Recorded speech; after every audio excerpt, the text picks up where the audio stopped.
right, good evening and welcome to Futbol En Vivo on Club Deportes, show number 35.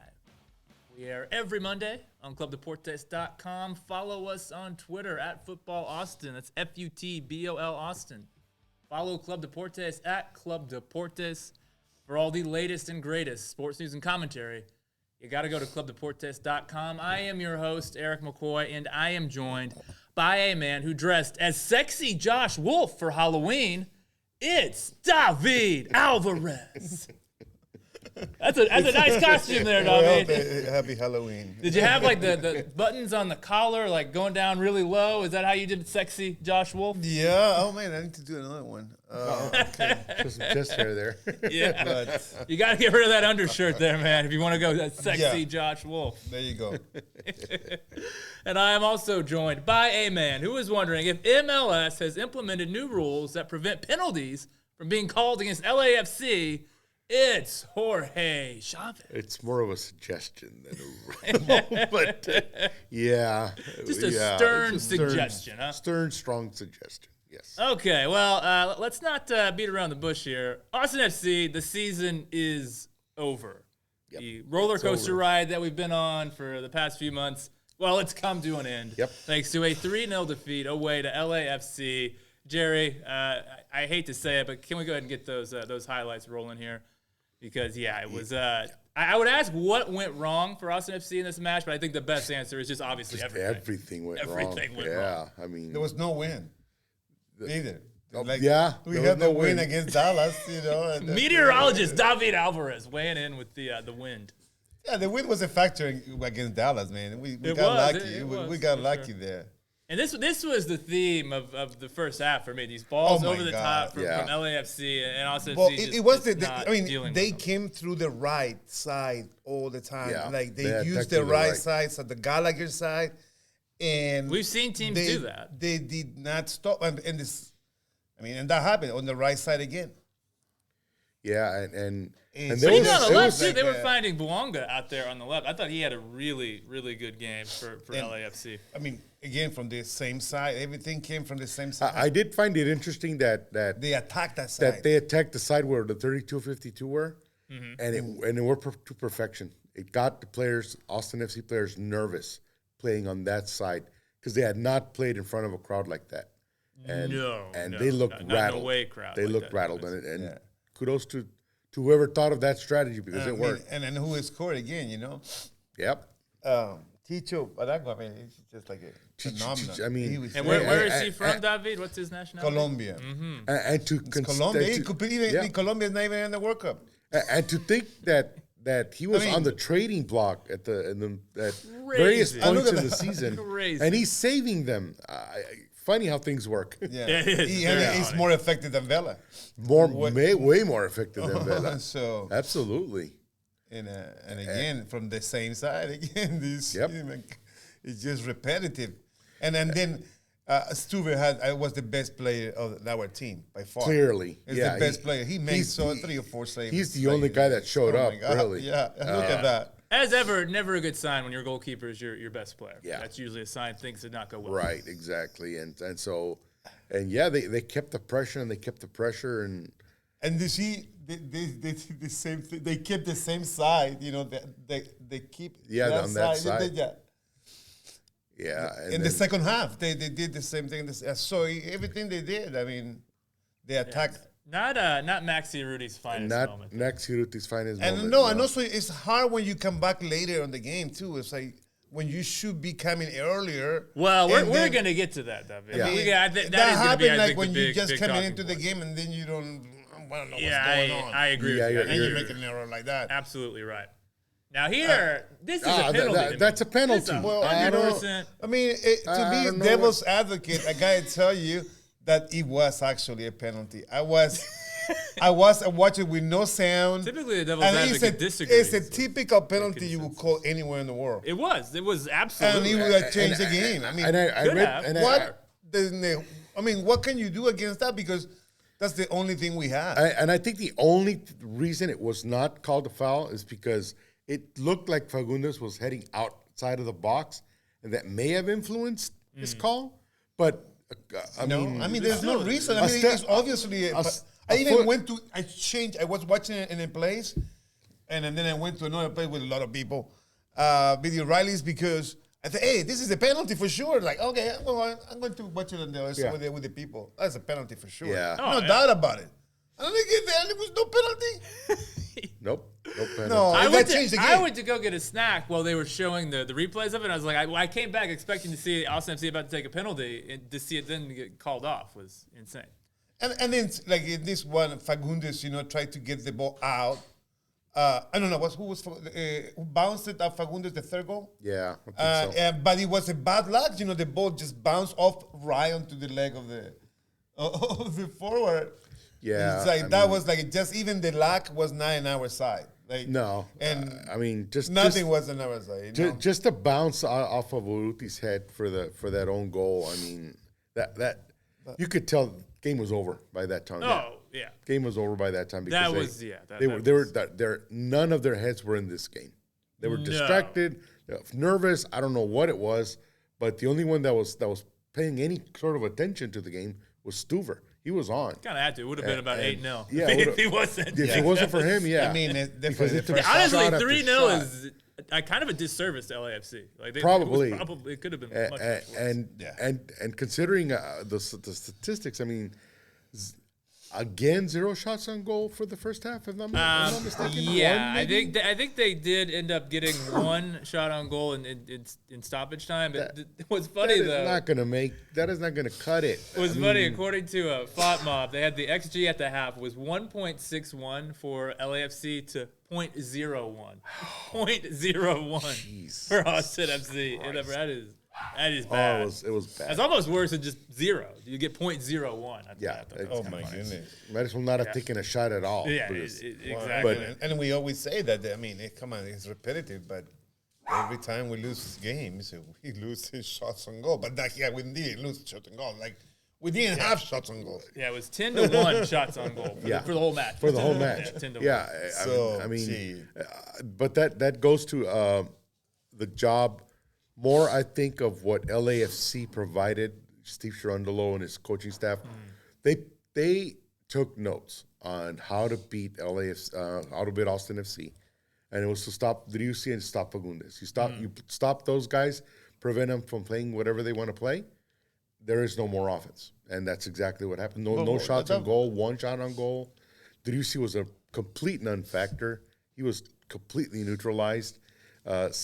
And Fagundes was pretty inanimate. Irrelevant. Yeah, irrelevant is a good word for it. Without even mentioning Rigoni, I don't know. No. Okay, let's get into the discussion. Let's get into it. Because this is my real bone to pick with this match. Again, I don't think Austin FC win this match regardless of what starting 11 they send out. True. But the decision to go with Gite, which I could kind of understand because he was so good against Dallas, but I think you could almost immediately see the LAFC center backs just pinging those passes. Yeah. And Urruti doesn't allow them to be that comfortable. No. Especially Chiellini. Chiellini is old. Yeah. Like, get in his face. That's all you need to do. If you give him 5 yards like they were giving him, of course he's going to pick out all these great passes. Exactly. He's got the quality. But if you get in his face. But okay, I digress. Yeah. Rigoni, what on earth has he shown since coming to FC that would indicate he should be starting the most important match of the season? We haven't seen anything. No, he hasn't. At all. He's shown glimpses here and there. But a complete game of good play? No. In all the games he's participated in.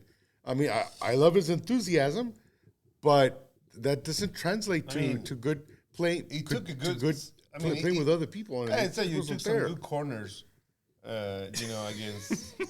I mean, that's okay, but that doesn't.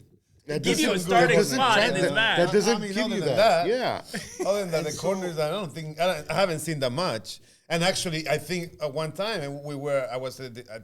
I thought this should have been substituted. Even though he came as a substitute, he should have been substituted. He should have been substituted. I mean, he's had those kind of performances so far, where it's been like, okay, do we actually need to sub this up? Yeah, that's been the case.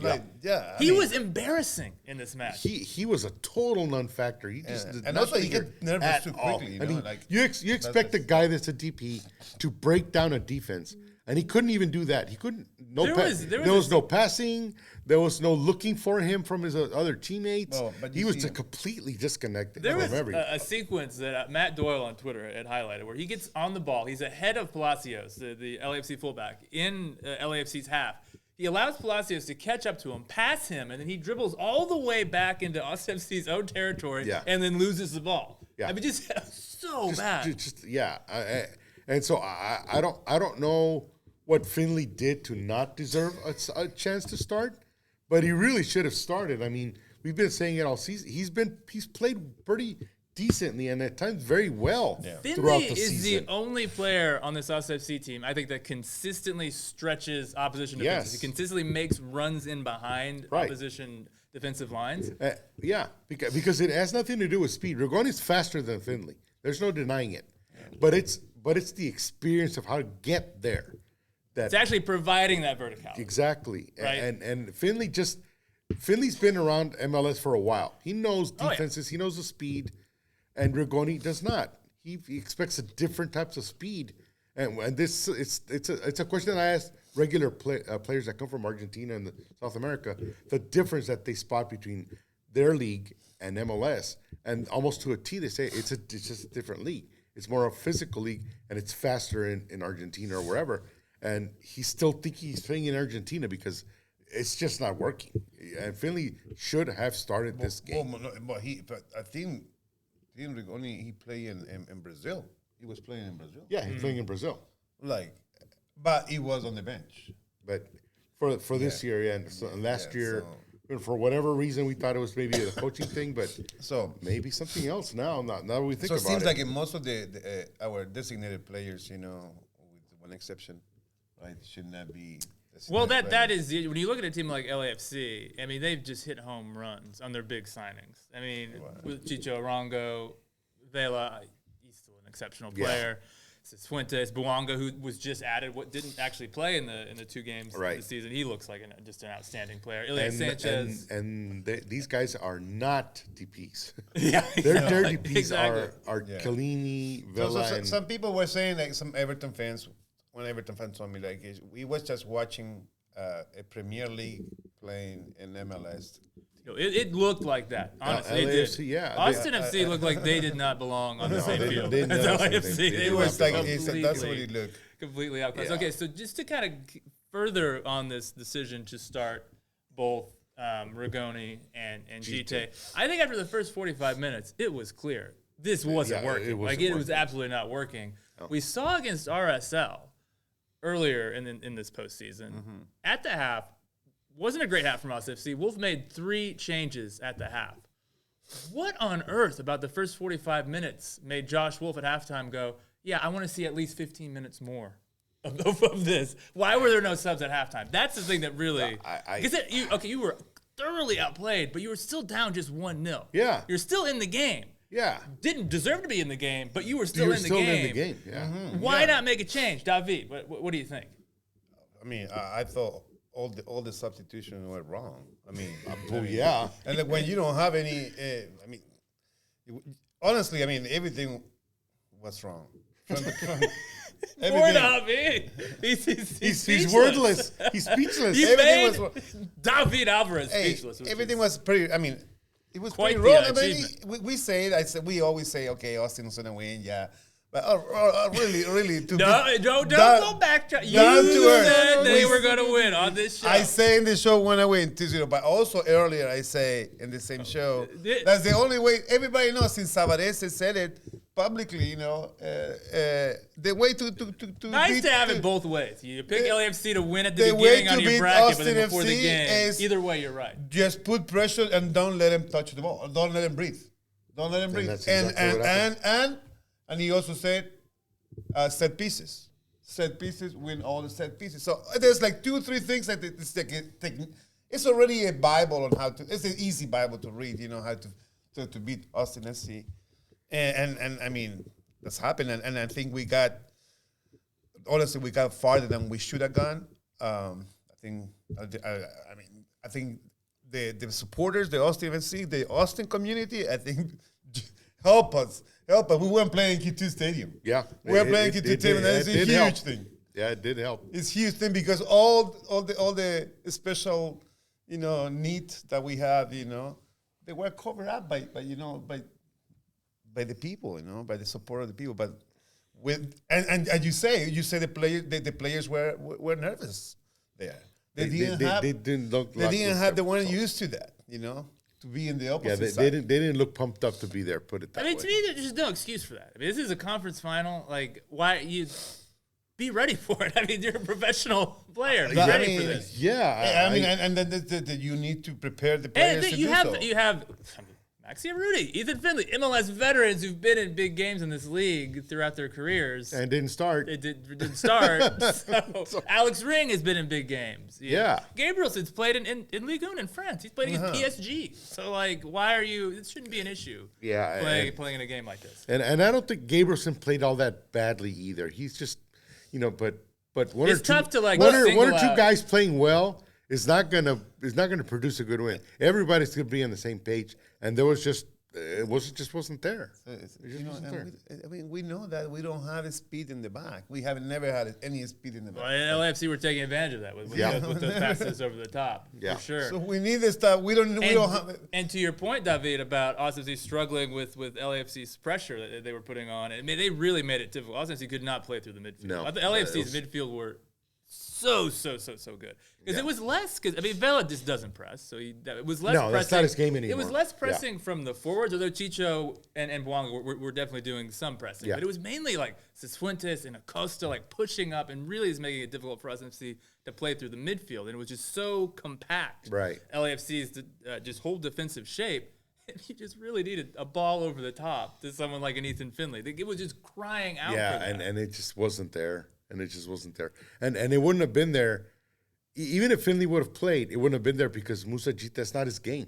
He's not an aerial threat. Yeah, trying to find Gite like they did to great effect against Dallas, that kind of Gite dropping into midfield and receiving the ball. He just wasn't having that same kind of luck. He was getting bullied, knocked around. I think he was 3 for 16 in duels in this match. He was it was just not a good game for him. Absolutely bullied. And he was not going to make those runs in behind. Right. It's not really something we've seen a ton from him. Okay, I want to ask a question about Mr. Josh Wolf. All right, because we rated him as far as his regular season performance, and I think we each gave him an 8 or a 9. Again, right? 8, yeah. Okay, 8 sounds about right. And then David, you had all these stipulations if certain clauses were met, and your rating would go up. I give him a 6, okay? And now you give him a 6. I give him a 6. No, I don't recall that. But I thought it was a 7. A 6. I think it was a 7. I think you said 7 if they win a playoff game. It goes up to 9. I think it's a 6. Now it might be a 6. And if they win the playoff, was a 9. Okay. Well, not even a 10. They won that playoff, but now it's changing because now it goes back to 6. They go back to 6. Does the performance of Josh Wolf as a coach in this postseason, David, and take it in totality, and I mean specifically the changing of the lineups, because this is a little worrying to me that there was a set lineup at one point in the season, and you come up to these most important, pivotal games, and you keep tinkering with things. Yeah, keep tinkering. Does that change how you perceive him as a coach? I'm asking for a number grade. We'll start with you, Jorge. Yeah. Does it change how you perceive Josh Wolf's abilities as a coach? I don't like coaches that play mind games. Mm-hmm. I don't like the coaching style that all 22 guys need to be ready because I could call on a whim who's gonna start. No, you tell the guys from Monday's practice who's going to start, and unless there's an injury, then that's the way it's going to be because that builds confidence in the player that the coach has confidence in me from the beginning of the week that I can help win this game, and then everything else just settles down. But to have everybody just kind of on pins and needles to see who's going to start, who's not going to start, I mean, I don't like that, and I don't know if that's how things went down, but it sounds like that's how this happened.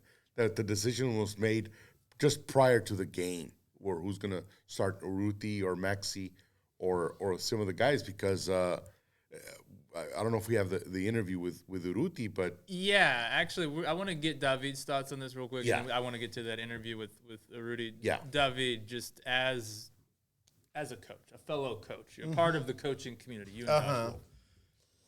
How do you feel about the tinkering, the changing of the lineup before these crucial matches? I mean, it is important. I mean, and every coach has their own style. Some people do it at the last moment, or they don't because they want to do it like they don't want to. They want to play with the other team too. You know. So there is a balance there. Hey, it worked against Dallas. Like the GT starting worked against Dallas. Yeah. To be fair, you can have that, but you know, I see it from coming from behind, coming from before when during all of a sudden we needed just 1 point to qualify for the playoff, or just one game to, and it took a long time to go there. So and it was so many tinkering then and there. Like there's a cushion, like we call it the cushion time, right? We did. They have like the bed, but the cushion, I mean, keep going and going, and it never ended.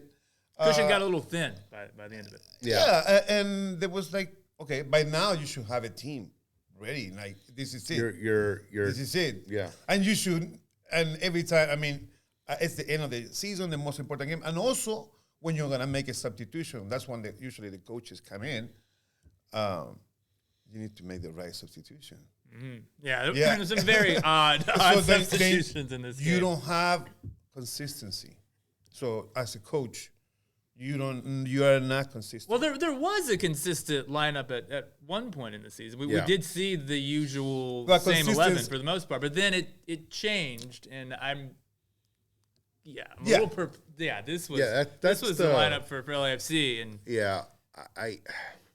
I just don't understand. Let's actually, Jerry, if you can, let's get that Maxi Urruti interview clip pulled up because this is an interesting one. Yeah. And we're gonna have Jorge and David Jorge translate this for us. Translate once the interview's finished. But when I saw that, I thought it's telling.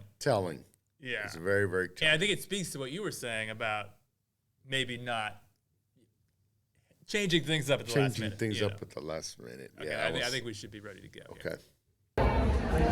Se termina, pero también llegamos muy lejos, pudimos lograr algo muy lindo para el equipo, pero todavía no termina. Ahora para el próximo año hay que empezar otra vez, trabajar más duro y tratar de lograr lo que queremos. Pero recién empezamos el futuro de nosotros, segundo año del club, entonces ahora con esto hay que mejorar. Duele mucho, pero como todo, al próximo año hay que estar más fuerte. Josh, ¿por qué crees que cambió el equipo tanto de un partido a otro? No sé, la verdad que no te puedo dar una explicación ahora, apenas terminado el partido, pero creo que no nos encontramos en ningún momento en el partido, creo que no hicimos lo que veníamos haciendo y nos costó muchísimo el partido, por eso no fuimos derrotados. Oye, pero están todos tristes, sin embargo son subcampeones de conferencia. Sí, triste porque obviamente estábamos muy cerca de cumplir el objetivo.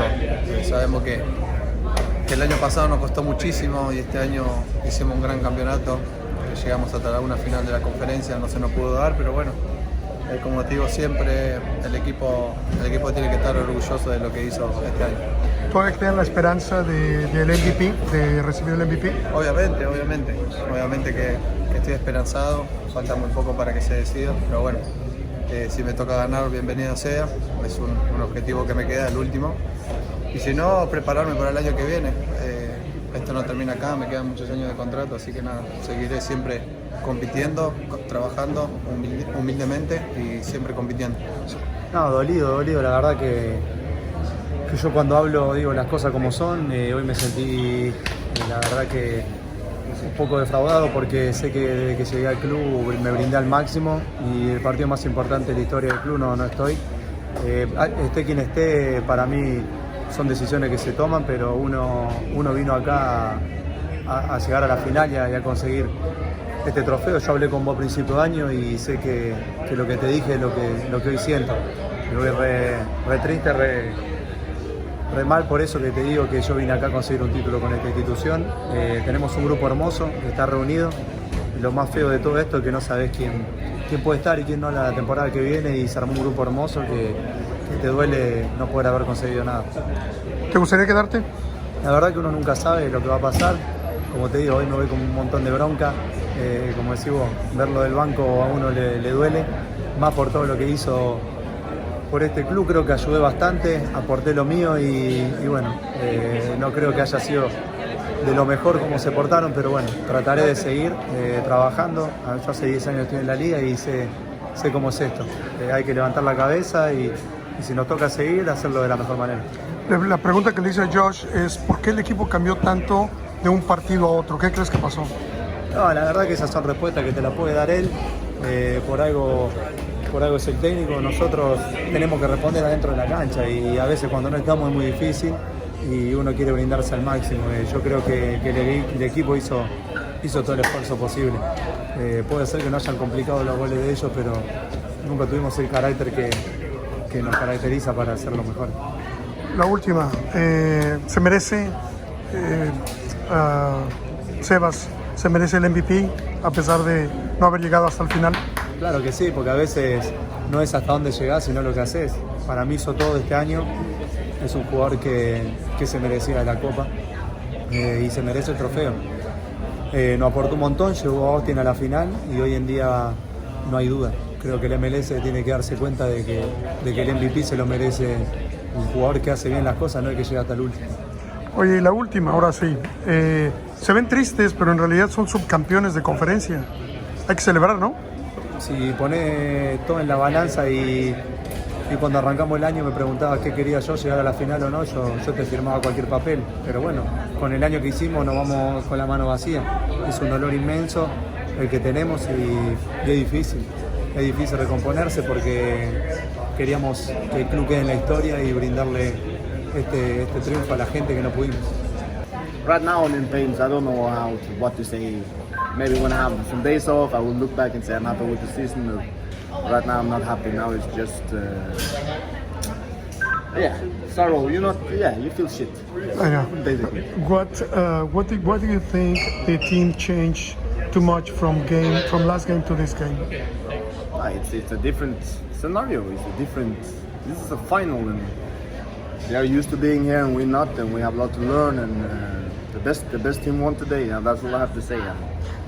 I'm trying to find words for you guys so we can, but we lost how much? 3-0. Fine, hold on to them. Fue fundamental la energía de cada uno de mis compañeros a la hora de presionar, a la hora de acompañar en la parte del frente para poder tener esa presión compacta que queríamos.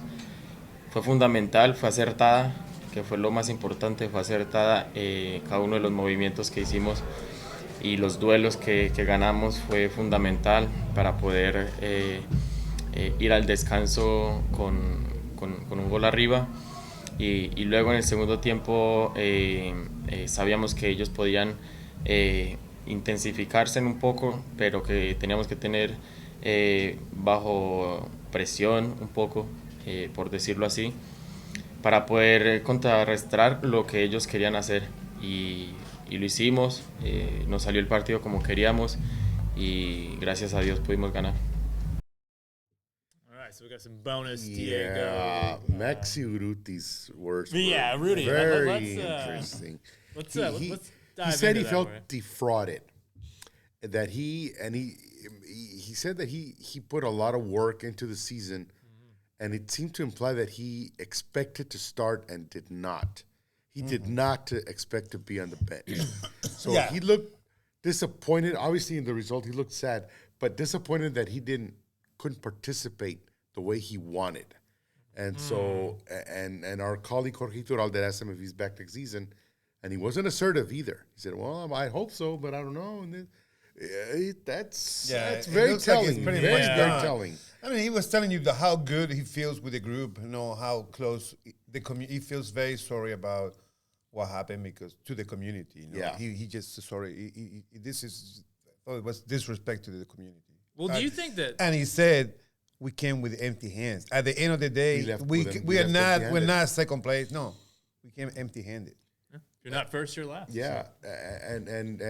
and keep Iturralde asked a couple of players. You know, your conference to get second place is quite a accomplishment. A lot of them didn't feel like celebrating. Gabrielson did say that he's going to take a couple of days to kind of catch things up and see what they accomplished. But right there, they didn't have any words to of positivity. So. But what Arango said, Chicho, was pretty concrete. Is exactly what we were talking about, how they won the game. Yep.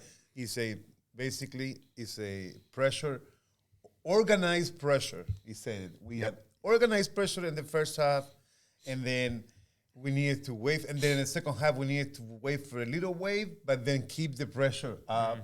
And so there was and everything what we planned, it worked out at perfection. So yeah, and he described the game. I did say, what the key to the game was, and I did say the first team that scores is gonna have the control of the game, and that's exactly what happened. LAFC scored, and they could kind of take, not be the pressure was lifted because now they were ahead, so they could play their game, and that's exactly what they did. They just kept applying pressure, paused it when for Austin FC when they needed to. Yep.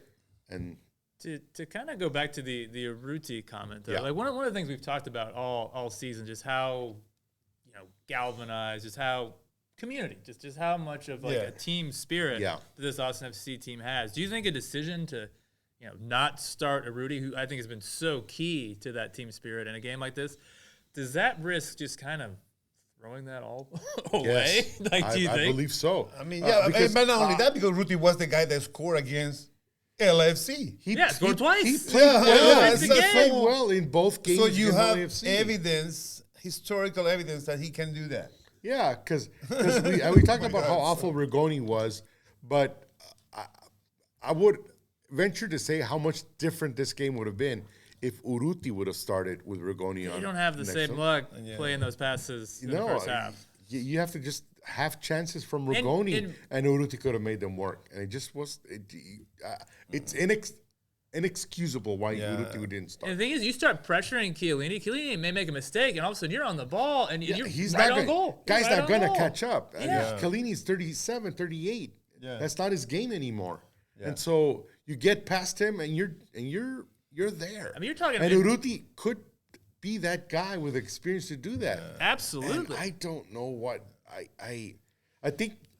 You talk about Wolf maybe outthinking the other, trying to outthink. I think that is the other absolutely. Team. He outthought himself. I think so. He it's the thing himself. we all talk about with Pep Guardiola in the Champions League. It's like you overthinking it, man. You overthought just it. roll out your best. Just throw your best guys. The team that's got you to this point, the team that got you to the number 2 seed in the Western Conference, send it out there in the biggest game of the season. as well. They should have started that, and then if it didn't work, if guys ran out of gas or whatever, then bring in Rigoni and Urruti.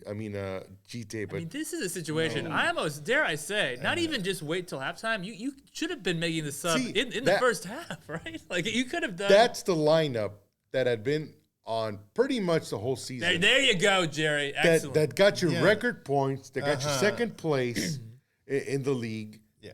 Ride the coattails of these guys. Don't tinker anymore. The time for tinkering was in the regular season. You got to where you got to. It is a chess game. Always to say it's a chess game. They of course it's a chess game. But again, if it's a chess game, by this time around, all chess players know what to do. True. Like it's like you're not gonna be second guessing.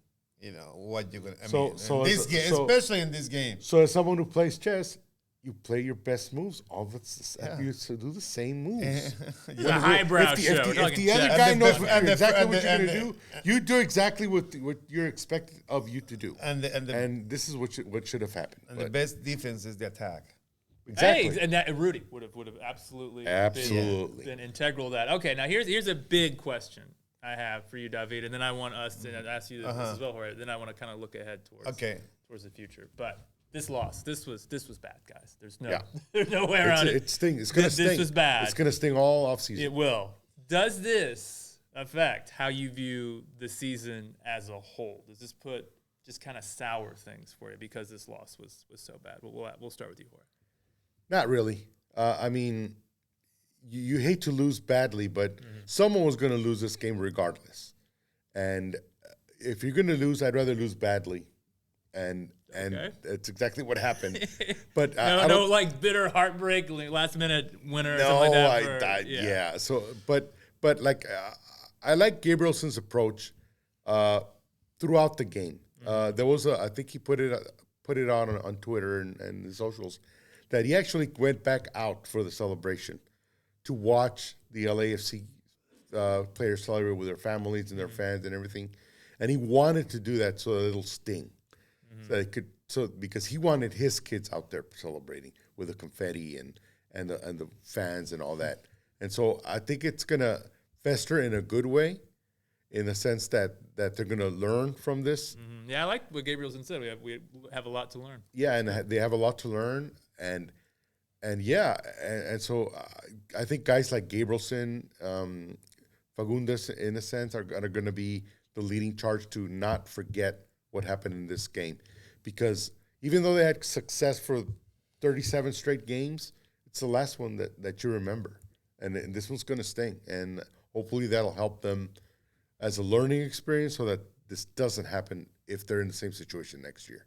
Okay. David, does this defeat, the magnitude of this defeat, does it impact how you view this season as a whole? Like, do you think less of this season now? No, not at all. I mean, evidence is right there. I mean, the game is a game. We lost the way we lost. It just showed that, well, as I said earlier, we should have not gone so far when we did the brackets, right? I did not trust the team to go far beyond Dallas or beyond Nashville, I thought earlier. So I would never thought they would go so far. So, and we went. Okay.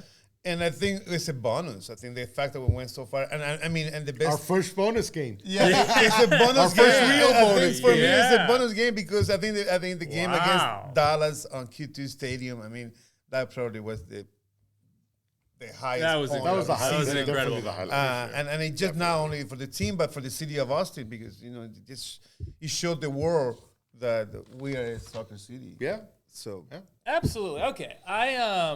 Wow, I'm going to be the pessimist here. Oh, okay. Right. You can't take anything away. Yeah, second place in the West, advancing to the Western Conference Finals, absolutely exceeded all expectation.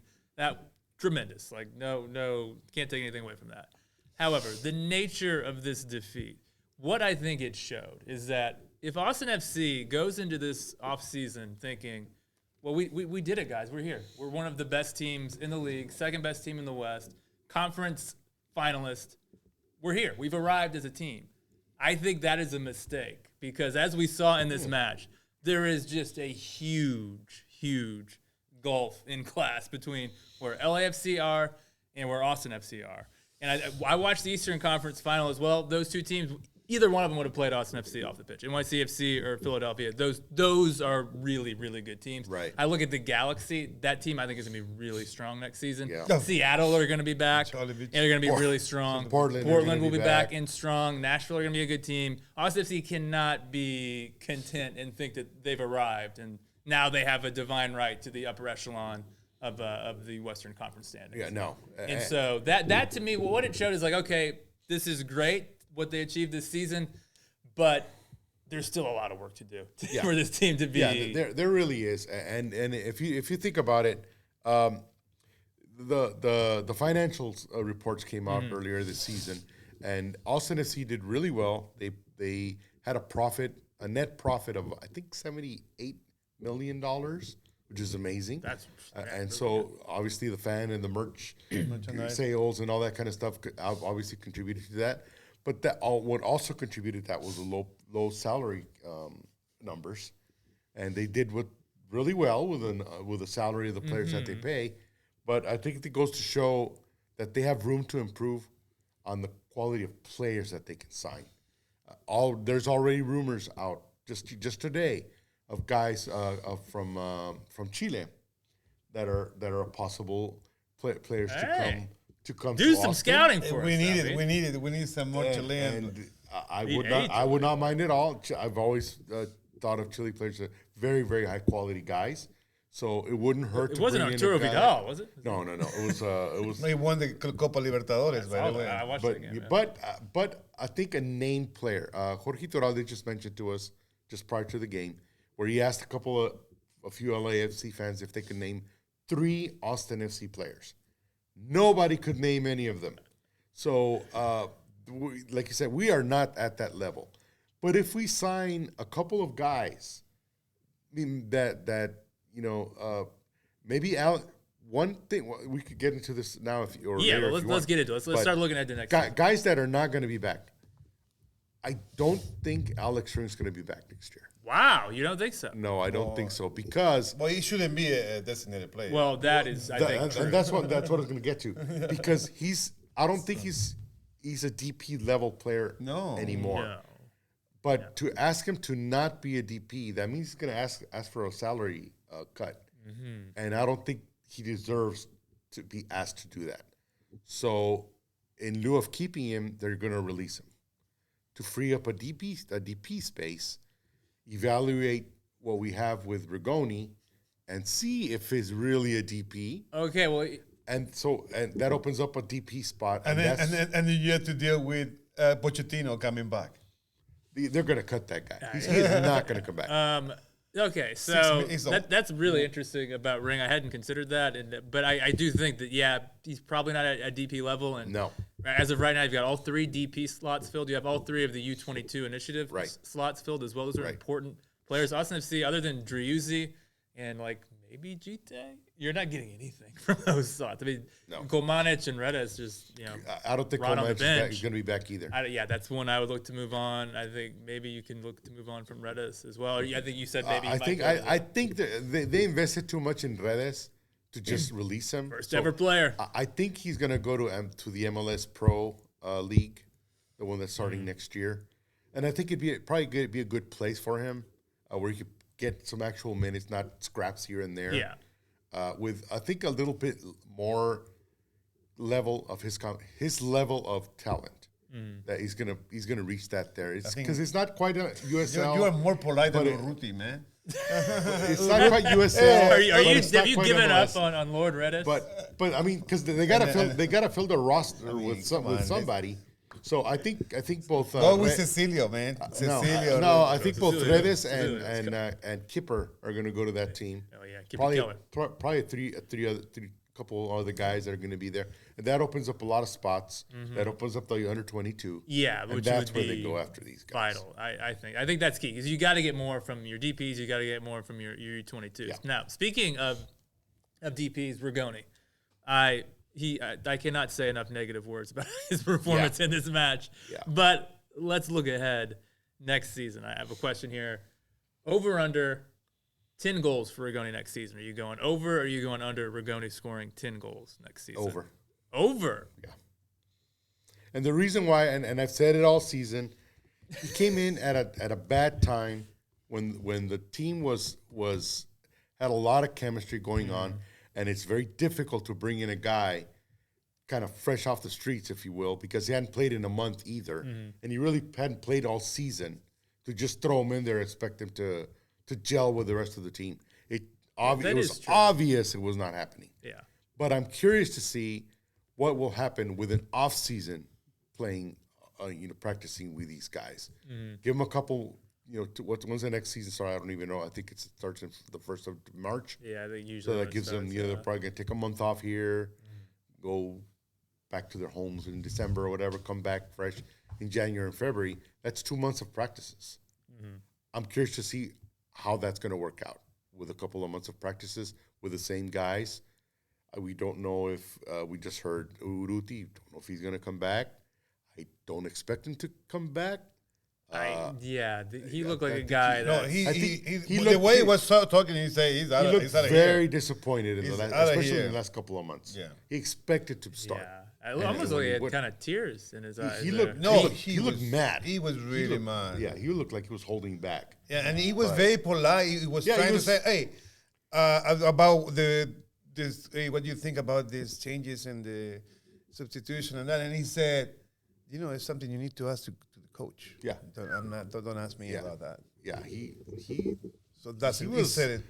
Pretty much let you know what he thinks. Pretty direct. But the way he say every time he mentioned the coach, it was polite. He never used, he was very polite about it. Yeah, he was very polite. But it's strong diplomatic, word. I think. Very diplomatic, saying exactly what he meant. Like, he was mad about not being on the bench. And I think he has every right to be mad. For that game. Does. He really does, yeah. But David, Rigoni, over under 10 goals next season.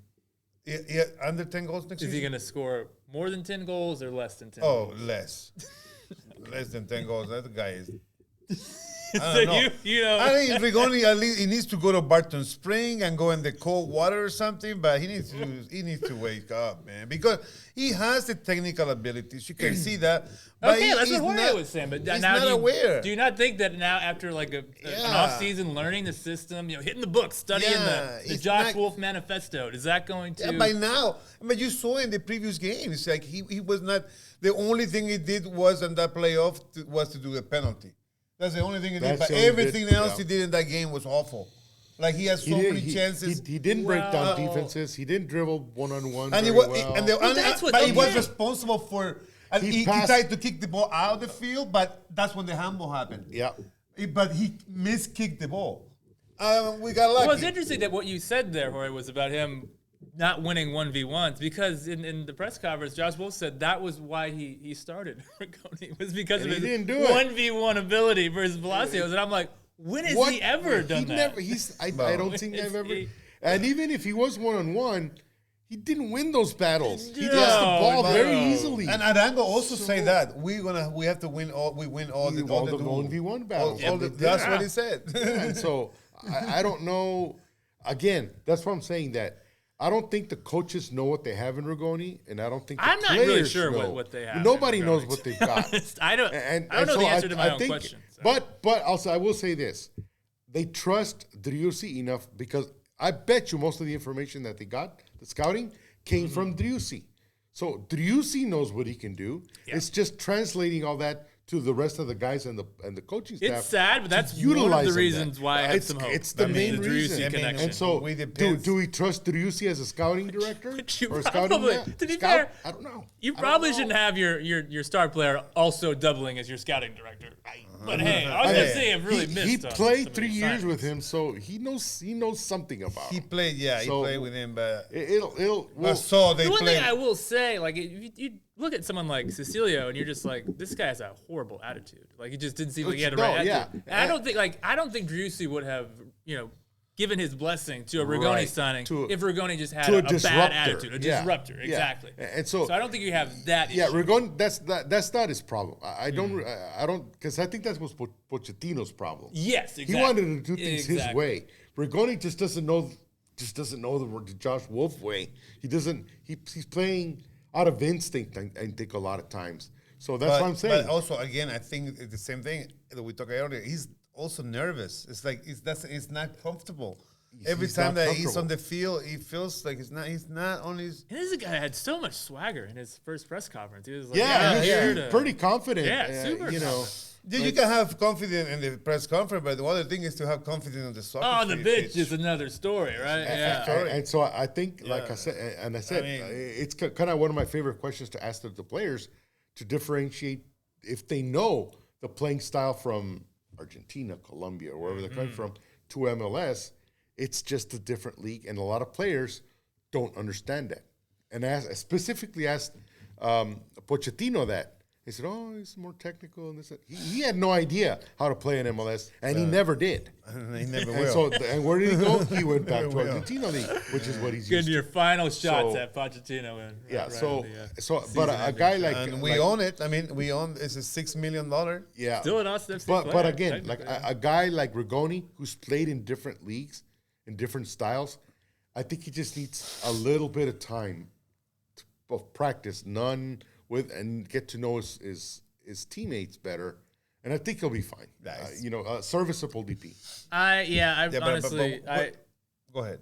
Well, I really just don't know. I honestly have no idea. We didn't see anything from him this season. Yeah, we didn't see. But I can see your point that you're making there, Jorge, and I really hope you're right, because I think I'm right. That is going to be one of the keys to next season, is getting some production from Rigoni. Yeah. And speaking of next season, thanks to the Philadelphia Union defeating NYCFC in the Eastern Conference Final, there's going to be some CONCACAF Champions League in Austin FC's future next season. I am excited / concerned. Yes, you did mention that at the beginning of the Qualified. Hey, there you go, David. Qualified. Man, Right, and right Captain there. Drusi up top. on the top, man. So, look, I think you always, there it is, the MLS and Liga MX club. Look at the bottom right there. You see that one? That Leon, yellow and orange, Pachuca, that yellow and green Atlas. So, Could you imagine? And Tigres, oh my God, they're pretty much. And it's Aralde Derby at Q2 and Stadium. Iturralde Derby. That would be The draws on the November 7th. Verde. November- okay. Everything is November gonna 7th be- is when we know who we're going to draw Glued to the TV from for those that one. teams, and they're all super powerful teams. I mean, Very I powerful mean, you guys see it teams. say that Liga I mean, Deportiva honestly- Alajuelense. Oh, pot one. Oh, Yeah, I see. So, Liga I think- Deportiva Alajuelense. I think that Tigres está in the other bracket. if I'm not mistaken, there's 2 teams from pot 1 and 2 teams from pot 2. Or I'm sorry, a team from pot 1 will meet a team from pot 2. Olympia. So there is a chance to meet one of those teams in there. So we could head to Haiti. Motagua. You never know. Man, you Motagua. could have some interesting away days. Home there and for home sure. to Haiti. Motagua, no. So- Yeah, that's gonna be good. It's gonna be. Yeah, that's I gonna- mean, at least now we are international scene. Yeah, So we're gonna have here's- some international. That's the Oh, main. absolutely. I think you have to be 100% elated about this. Oh, yeah, This puts absolutely. OSFC Oh, on as a- yeah, as a- that's on the exciting. international scene, Sure. exactly like you Yeah. said, David. But my concern. What's your concern? Is look what happens to MLS teams that are in this competition. They just don't have the depth to play 2 matches a week, and Yeah, this OSFC that's team true. didn't really have the depth That's a good to point. contend with just their MLS schedule. And so that now, happened to Seattle. Well, yeah, look at Seattle. And Seattle, I hate to say, it, are a much better team than Austin much FC, deeper much team. deeper team Sure. than Austin Yeah. FC. Much deeper And team. if they can't juggle And- these 2 competitions, what is They going to happen? won to one, Austin though. FC? And let's be honest, some of the teams in CONCACAF don't have the best fields, Yeah, and their crowds are feisty. invested. I don't want to, sorry, pardon me for Well, invested. I see- Invested in their team, and Motagua and Salvador would yeah, be a fun these- game. Yeah, over these there. clubs know what it means to play against MLS team, and so I think what happens is the reverse. Say in the weekend game, and you know that you're going to play your opponent on Wednesday. You might put MLS teams might put a little bit of a weaker team on Wednesday, and play their regulars on Sunday. In South America, in Central America, it's the exact opposite. They might put out a weak team, rest their regular guys to beat the MLS team on Wednesday. Yeah. So yeah, the depth is suddenly a concern. Yeah, and it with really is. some of And this. the I mean, worrying thing is, I don't think Austin FC have any chance of winning the CONCACAF Champions League. They're just no. Like, I mean, they go up against Tigres. I mean, like, They might win their first leg of the round. But my concern is that this is going to we really. play against Motagua, maybe, and Well, yeah, there are some teams where you would favor. There are some Austin FC, teams, for sure. Alajuelense maybe. Yeah, the you would Liga win. Deportiva Alajuelense, But- nice stadium, but I gotta say, and Against the in Liga Alajuela? MX teams, bar Leon, perhaps, you do not like Austin FC's chances in those games. No. So, If they have to face a and Liga, they face LAFC. I don't like their LAFC chances. when and they get- Philadelphia. yeah, when they get to meet, No, but they will play. Okay, yeah, if they go on to the next rounds, if it's a Liga MX or MLS team, they're done. Yeah, and so my done. concern is that you are going to be playing in this competition that you don't really have any chance of winning, and Right. that is going to jeopardize your cause in the competition. That you will have aspirations of at least advancing very far and perhaps winning. And I think Austin FC second place in the West this season. I think that's a lie. I don't think this is the second best team in the Western Conference. No. And I think if they don't really strengthen this offseason, and especially if you're losing Maxi Arudi, Yeah. and I don't know what happens with the DP situation, Rigoni, if he's a bust, you could all of a sudden find yourself on the bubble as far as making the postseason. And I would hate for Austin FC to not advance to the postseason because of this early season adventure in Champions League. Yeah. So that is kind of Right. my concern, and that's a lot of worrying Debbie Downer type stuff. Right, You're a but, worried but, man. but, I'm a but worried I'm man. hopeful. I'm hopeful that Claudio Reina and the ownership group recognize that how fast the team advanced with the quality that they had. I just saw the name Joseph Martinez. There it is, going down there again. I was getting to that. That they really need to invest in a forward. They really somebody for ring. They need to invest someone in the midfield to possibly replace Ring. No transition. We don't have midfield pretty much. Yeah, I mean, and a striker. I think and a defender. We would like a fast defender. I think the defense is. I think the defense is okay. I think the defense is okay. Maybe another. Not okay. Yeah, Gabrielson. I think Gabrielson's a rock. Gabrielson's fine. He's a keeper. Gabrielson is fine. Cascante is fine, but I don't think he's an every game player. I mean, I don't think he's a starter for every game. He needs rest, and I think he was placed not consistent exactly. But we don't have his speed.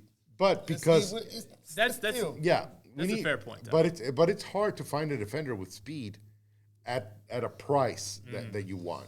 Yeah, I think they're so either going to get a young speed guy or an old veteran. Hey, the old guy, the old people who's slow. Yeah. So who do you? You're not going to find a guy in his prime playing in MLS. No. You're not. And so even if you put a DP spot on him, you're not going to get a Sergio Ramos or someone like that. You're not. No, that would be funny. But I think you guys are both right. I think that a defender, a center back with speed would be great. Probably not going to happen, and I think it is a greater priority to look to strengthen at striker because I don't really trust Gite as like the number one guy going into next season. He's a super sub. And Rudy's probably gone, and even if he does come back, he really faded in the second half of the season. The fact that the way he talks, it seems like he does not have a good relationship. He sounded like a defeated player. There's no relationship. So I think he sounded defeated. He sounded he's crying because he loved the city, he loved the team. Because I think I think he was more heartbroken than anything that he wasn't allowed to help. But also his own goal too. That must have hurt a lot. Yeah, that must have really hurt. And then, I think you both alluded to midfield. Something probably needs to be done there. I think they were just really outclassed. I think Pereira played very, very well throughout the season. Pereira got better. He's still inexperienced. But he's going to get better. But Ring is just not helping the situation by being weak shots. I mean, come on, man, you're old. He did have a pretty compelling low light reel. Okay, we're just about out of time here. I want to give you guys a chance, as this is our final show of the season. Just any quick final thoughts, final words on the 2022 Austin FC campaign. I think obviously the fans are probably still disappointed. They're a little excited about the qualifying for CONCACAF Champions League, so there's stuff to look forward to now. I think there's going to be a lot of studying going on by the front office to see what worked, what didn't work, and have some hard conversation with Josh Wolf. I sure hope so. About the decisions that he's made. And he's going to look himself in the mirror and say what happened, what could have gone better, and just keep learning. You know, it's again, second year. You could not have asked for a better finish for the team other than second place. So I think we'll be satisfied. I think we'll look at it obviously as a successful season. Yeah. Absolutely. David, any final? Well, just the thing Messi's going to Inter Miami. I don't know. That's what I saw there. But come back to Austin FC. Anyway, coming back to Austin FC. Last thoughts. I think it was a great season. This year it was an amazing season. And coming back a little bit, we had the depth. We're talking about the depth that we need to play at the big games, and we had the depth to make it all the way. Many teams did not have it this year. You saw Minnesota not having it, right? You see so many teams and we had the depth to get there. But we didn't play the CONCACAF Championship this year. But that's the main thing, I think, the more important thing, how deep the team is going to be next year. Yep. But also how deep has been the support of the team, of the city of Austin embracing the team this year. Oh, yeah. And taking the team to a different level. And Q2 Stadium, I think, has been the greatest thing that can ever happen. You never miss a chance to pat yourself on the back, David. The only thing that worries about me for last year is that I think we earned the respect of the league. So now we won't have people putting us in 11th, 12th place anymore. And now we don't have that rally kind anymore. Yeah, no, and I gotta tell you, we got very lucky. To be honest, to reach the level there. So I don't think people level. are going to doubt us anymore. So we got to find some other rallying cry. I echo all the things you guys said, and I would just say, just don't be content with this because this. You have to work on this roster, definitely bring in fresh talent, or else you can fall. Look at Colorado Rapids; they were #1 seed in the Western Conference in RSL won the MLS Cup a couple years back, and you can fall right back down pretty quickly if you are just too content and too complacent. Right. As Jerry, our wonderful producer, pointed out, there's some rumors about Messi to enter Miami. Just real quick, I don't really have a whole lot to say about that, other than yes, please, let's make it happen. Absolutely, I would love to see Messi in Major League Soccer. I think he's wasting away at that PSG. That doesn't interest me, but Messi in MLS would just be fascinating. I would definitely go to a away game for that. Or if you and a whole lot of people go to those games because Inter Miami came here this year, so. But if we play them, it'll be there. And I have to say something else. Like we look at from our perspective, but we don't see that the MLS this year, has grown exponentially like than ever before. Yeah, so, the quality is so much better than what it was just 5 years ago. Yeah, much better. Yeah. So we are in the middle of that wave, right? We exciting to ride that wave, and get to the beach. So we'll see. I mean, I'm excited to see what the new players that are going to be signed up. Yeah. Hopefully, they're recognizable players. Yeah, and just a quick note on the Messi dinner in Miami. Like, I remember when Beckham came, right? And it was just like a circus show. It's kind of like a sideshow type thing. But with Messi, it's like, there will be an element of that. But it's also, how is he going to fit into Inter Miami? How is it going to work tactically? How is he going to fare in certain matchups? Like, you're actually interested in the on-field product as opposed to just the spectacle. Yeah, they just show up to watch That shows them. how much the league has grown. Yeah. It showed how much the league that's has exactly grown, right. That's exactly the main point, Like because people want to come here now. Because not for just to play a little bit. Like because if Messi expects here to dominate, he's in for a rude awakening. They're going to go after him. He will, for sure. Yeah. He has the ability to dominate, to be sure. Yeah, absolutely. He's got to bring it. But he's got to bring it, But I got to tell you, this PSG team is going very far. Yeah, with Mbappe, Neymar, and all those guys. Different. I mean, those guys are like sneaking in some PSG talk at the wire. Okay, I think we are. Oh, look at that, Jerry. Pick up that one. That looks like me. That's. It started off well, but it's not. It's not well, your LFC. My champion is still in there, though. Yeah, your champion's still there. Union. They can still get it. Champion, you still can get it because you say just the wrong LA team. They were the different LA. Wow. I picked Philly versus LA, exactly like I called it. Wow. Yeah, man, close enough. And who was the winner? He is the only one that really feels that the team loved the team no matter what. I think that was me. That was like you. That was mine. Like you. Yeah, and I picked the two losers of the conference finals to meet in the finals. So, no, it wasn't close. So you still. Well, look at this. Wow. Whose is this? Only one of us successfully predicted the final. The coach. David Alvarez. I mean, and he picked the 3 out of the 4 conference finalists too. You did. Look at that. Wow. That's pretty impressive, David. I have to say. Yeah, the only thing, I didn't trust us to go very far, but you went with your heart. You went with your heart. Yeah. Sure. I went with my heart. Oh my God, that was a really good prediction. That really was. You did a great job. Did I win anything? Well, you gotta ask Jorge Chavez see if there's any prize for this. Yeah. Hey, or you can win a date with a chicken of with the chicken of indecisiveness. For your decisiveness, you win a date with the chicken of indecisiveness. Yeah, I need to win something. Guys, it has been a blast all season. It has. So much fun. Yeah, a roller coaster ride, no doubt. I want to thank Club Deportes for having us here. Yeah. Thank you to Jerry Lopez. As always, just excellent behind the board. Thanks to Jorge Chavez. Yes. Yeah, for having us here. And thank you to the fans, everyone that's tuned in and commented. We love the comments. Continue. Yeah, Continue please. on. Yeah. Any words for you guys of this little? No, it's been a lot of fun. It's been a very entertaining season, and looking forward to the next one. Definitely. Absolutely. Yeah. Let's go for the win, guys. Let's be like David Alvarez and make all the right picks. Yes. Let's go for the win. All right, we'll do this again next season, everyone. Thank you. Scheme of things, it's not really going to matter. LAFC have their date, their moment of destiny.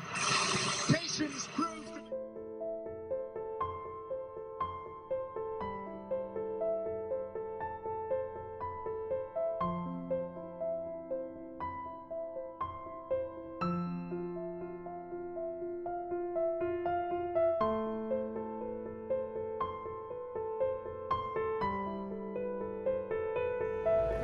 Gracias por este año increíble, no solo en el Club, sino que hoy también en todos los partidos que jugamos de visitantes siempre nos acompañan.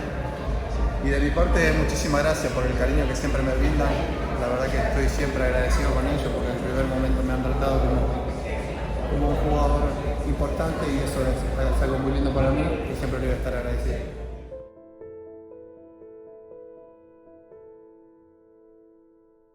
Thank you so much.